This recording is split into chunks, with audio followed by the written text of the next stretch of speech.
Hey guys, my name is Namiri and it's time for another kicking of the week. And for this episode, I wanted to show you how easy it can be to just layer a kick and layer it further. So we made a new kick last week and we're gonna layer that further with some extra layers and a tiny bit of distortion, nothing really crazy going on. But it's going to be a new kick. And I just want to give you this information so that you can start by making one kick from scratch and then use that kick to make even more kicks out of it. So I've done this beforehand, so I'm only going to show you the process that I've done. But this basically can just be done with any type of kick. This process is just basically copy paste for your own kicks and then you can make new kicks out of your own. So yeah, we have that kick from last time, that's this one. And it sounds nice, but like I said, it wouldn't be something that I've used in my tracks right now. And I thought I'd layer it further so you can maybe create a better result. So what I've basically done is just take two new layers or tills to layer further. And it's this one from frontliner and another one from frontliner. And they together layer a sound like this. So it's just a frontliner kick again.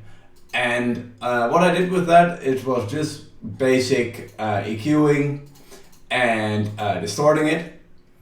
Now if you don't have that shade EQ that I like to use with like these random, or not random, the comb filters and the flangers and stuff, you can just go quite crazy in here by drawing some peaks, some dips and all that kind of stuff. Just go crazy in EQ, distort it further so you get a new sound out of this. And this is what I had when I distorted it.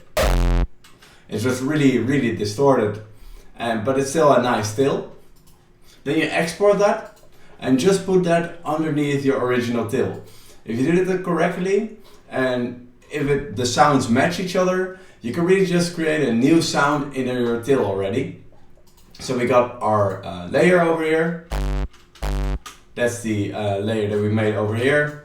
Only thing is it's pitched up by 2 semitones to get the same note as our original kick. And then we layered that softly underneath our original till. And there are no effects on here yet. I'm gonna turn them on later on to show you what you can do, what kind of tiny things you can do to really create a little bit more new kick. So then you have this till, and it still has that character of your original. But if you take away that extra layer, you really notice that it's lacking something. This is way more massive already and way more full.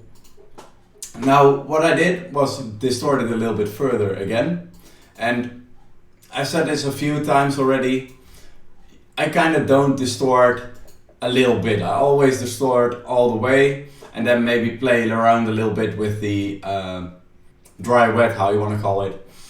So over here I fully distorted it and then pulled down the amount a little bit so that it would get a tiny bit cleaner. So we got this. And that's just, yeah, it's making it sound like a new kick already. So instead of this, which really resembles that first kick, you get this already. It's way more crunchy. And then I EQ'd it a tiny bit, did some dips where I wanted, did some boosts somewhere. And then we got this. It's nice and full and crunchy. And that's just 2 layers. Given that you're using a pre-made kick as well, and just a tiny bit of distortion, that's all you need.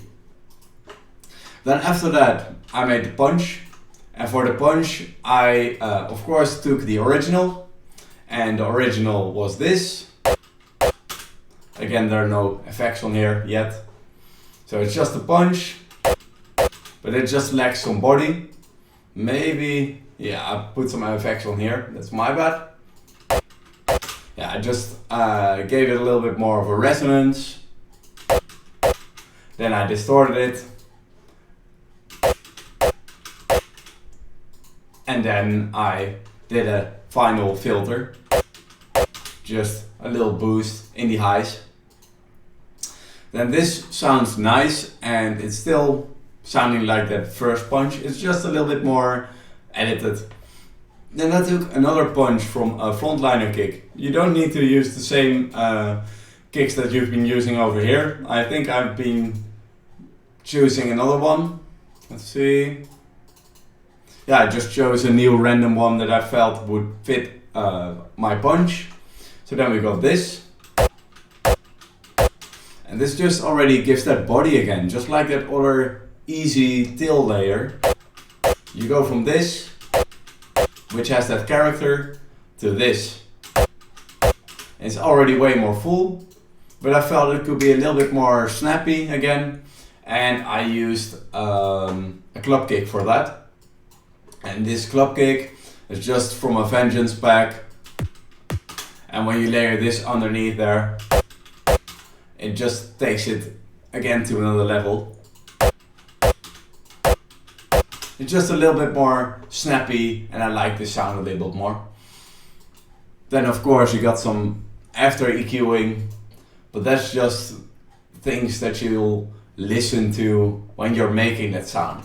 So a little bass boost, a little bit boost in the mids and the highs. And I only felt just that it needed a little bit more compression so that it would have even more snap. As you can see over here, this compression really is quite extreme and it really makes some more snap on this punch. Instead of, it's just making it a lot snappier. Now when you take these two layers, the punch and the tail together, you're already done actually.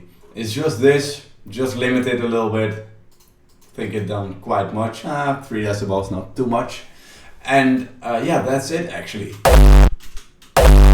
And then, like, and when you really get used to layering kicks with this basic method, you can just really create a new kick in just like an hour or even less. And then really easy you can go from this to this. Now I hope you liked it and I hope you learned something from this and I hope to see you back soon again. Thank you for watching. Cheers.